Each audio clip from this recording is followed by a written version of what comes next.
দিন দিন বাড়ছে কোমরের চর্বি। ডায়েট আর জিম করেও কাজ হচ্ছে না। বিশেষজ্ঞরা বলছেন আসল রহস্য লুকিয়ে আছে আমাদের প্রতিদিনের ছোট ছোট অভ্যাসে। বর্তমান সময়ে অতিরিক্ত মেদ বা ফ্যাট আমাদের অন্যতম বড় সমস্যা হয়ে দাঁড়িয়েছে। অস্বাস্থ্যকর খাবার, বসে কাজ করার অভ্যাস ও শরীর চর্চার অভাবে দ্রুত ওজন বাড়ছে। চিকিৎসকদের মতে এই সমস্যা থেকে মুক্তি পেতে জীবনযাত্রায় কিছু ছোট পরিবর্তন আনলেই সম্ভব। সঠিক খাদ্যাভ্যাস, প্রতিদিনের খাবারে শাকসবজি, ফল, ডাল ও আঁশযুক্ত খাদ্য বাড়াতে হবে।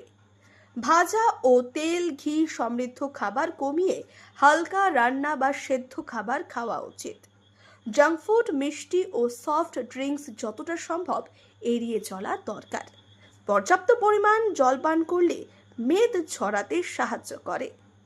ব্যায়াম ও শরীর চর্চা, প্রতিদিন অন্তত 30 মিনিট হাঁটা, জগিং বা সাইক্লিং করলে বাড়তি ক্যালোরি খরচ হয়। যোগব্যায়াম ও প্রাণায়াম শরীরের পাশাপাশি মনকেও সুস্থ রাখে। নিয়মিত ফ্যাট বার্নিং এক্সারসাইজ শরীরকে টোন রাখতে সাহায্য করে।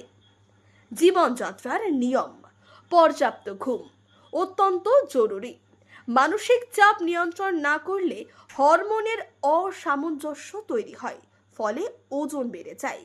বিশেষজ্ঞদের পরামর্শ, যাদের ডায়াবেটিস, থাইরয়েড বা অন্যান্য শারীরিক সমস্যা আছে তারা অবশ্যই চিকিৎসকের পরামর্শ নিয়ে ডায়েট ও ব্যায়াম শুরু করবেন।